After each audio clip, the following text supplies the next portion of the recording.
Secara terminologi, ijtihad adalah upaya pengerahan segala kemampuan dalam rangka menghasilkan suatu kepastian hukum dan hanya bisa dilakukan oleh seorang yang sudah berkapasitas mujtahid. Ijtihad adalah mencurahkan pikiran untuk menyelesaikan suatu persoalan. Ijtihad juga merupakan sebuah media elementer yang sangat besar peranannya dalam konstruksi hukum-hukum yudisial Islam atau fiqh.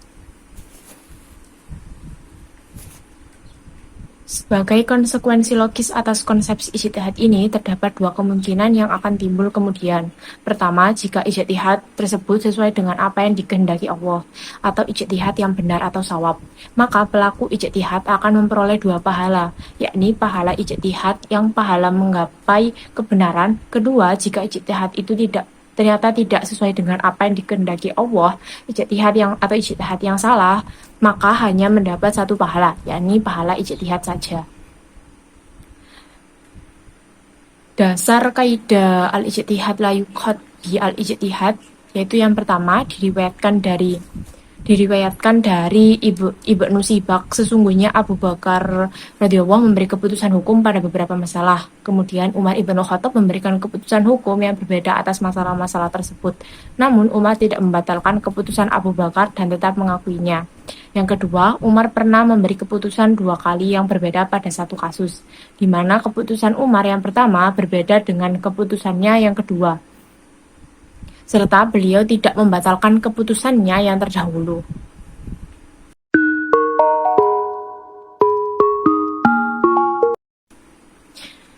Apabila halal dan haram berkumpul, maka yang dimenangkan adalah yang haram. Kaidah ini menjelaskan bahwa jika dalam satu kasus ditemukan bersatu antara halal dan haram, maka yang harus diutamakan adalah yang haram. Hal ini disebabkan karena perkara yang haram itu sudah pasti menyimpan kerusakan, baik secara langsung maupun tidak langsung. Maka sebagai langkah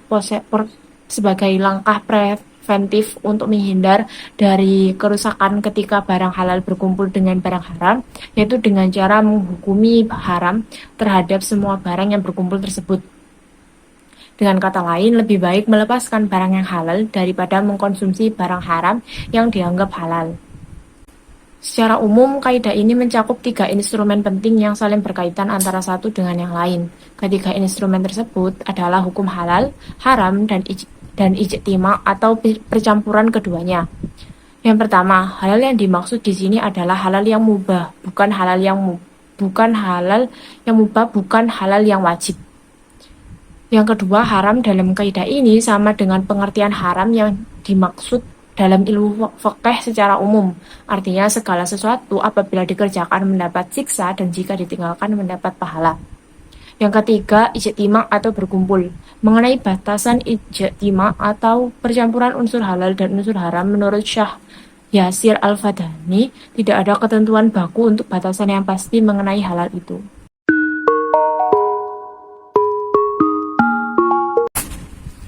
Al-itsaru bil qurabi makruhun. Itsar adalah mendahulukan orang lain daripada dirinya sendiri. Abu Ismail Al-Harawi, pengarang kitab Manazil Asy-Syairin, mengatakan bahwa itsar ada 3 derajat, yaitu sebagai berikut. Yang pertama, mengutamakan orang lain dalam hal yang tidak diharamkan agama.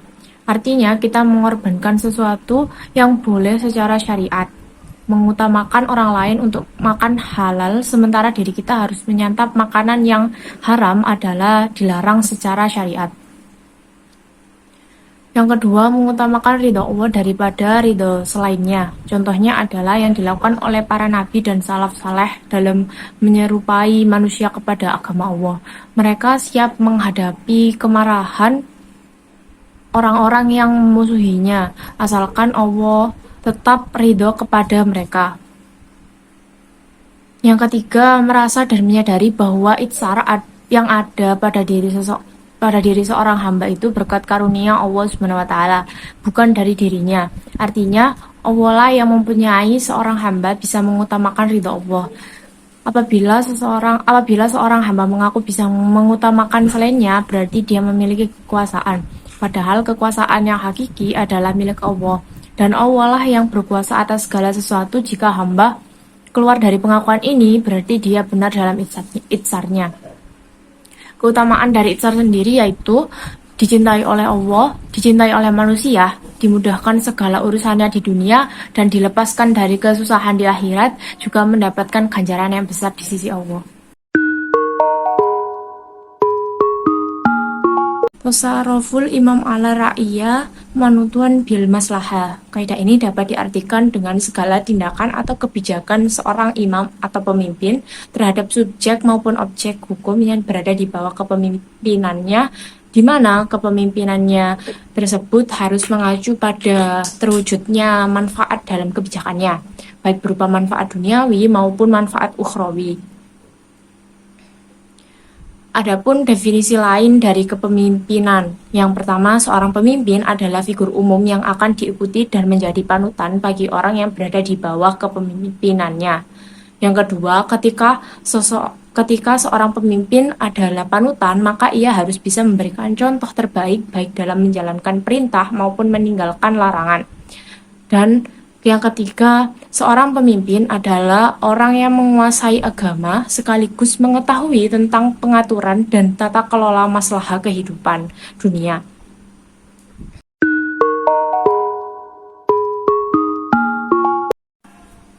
Secara bahasa, al-khuruj min al-khilaf terdiri dari dua kata, yaitu al-khuruj dan al-khilaf.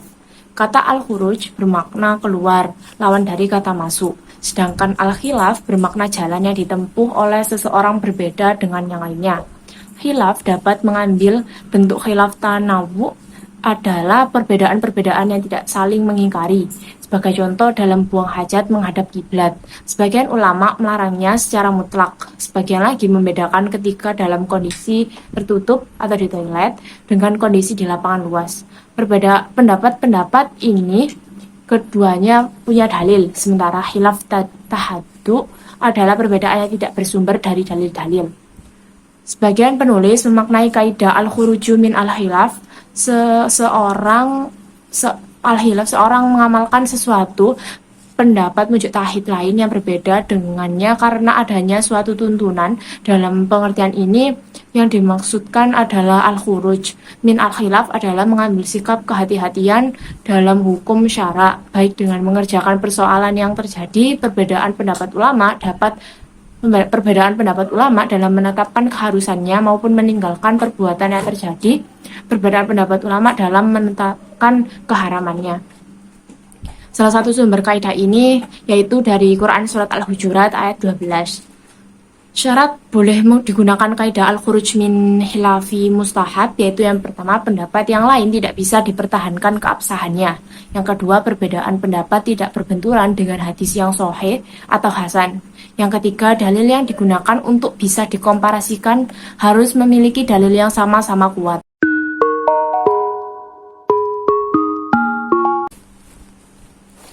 Al-muta'addi afdhalu minal qasiri memiliki arti bahwa perbuatan yang mencakup orang lain lebih utama daripada yang hanya terbatas untuk kepentingan sendiri. Atau bisa diartikan bahwa kegiatan yang memiliki manfaat umum lebih utama daripada kegiatan yang memiliki manfaat terbatas. Makna muta'addi adalah perbuatan yang manfaatnya untuk orang lain, baik manfaat ukhrawi seperti mengajarkan ilmu dan dakwah ilallah. Bisa juga manfaat duniawi seperti menunaikan hajat orang lain, menolong orang yang dizalimi. Sedangkan al-khosiri adalah amalan yang manfaatnya hanya untuk pelakunya saja, seperti puasa dan i'tikaf. Jika kita lihat dari pandangan syariat Islam, ibadah muta'addi ini lebih utama dibanding ibadah qosyir. Karena jika kita menjalankan ibadah ini, manfaatnya bukan hanya untuk diri kita sendiri, tetapi juga untuk orang lain.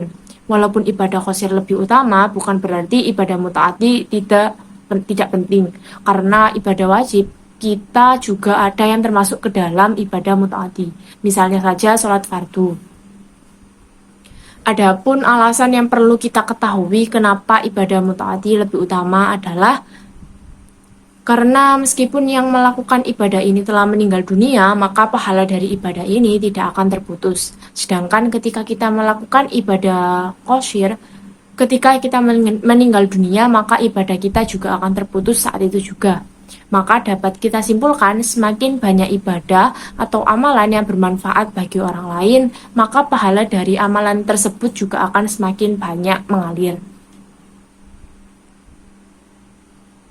Selama amalan-amalan tersebut masih dilakukan oleh orang lain, pahalanya pun akan terus mengalir juga. Dasar-dasar kaidah ini terdapat pada Quran Surat Yasin ayat 12.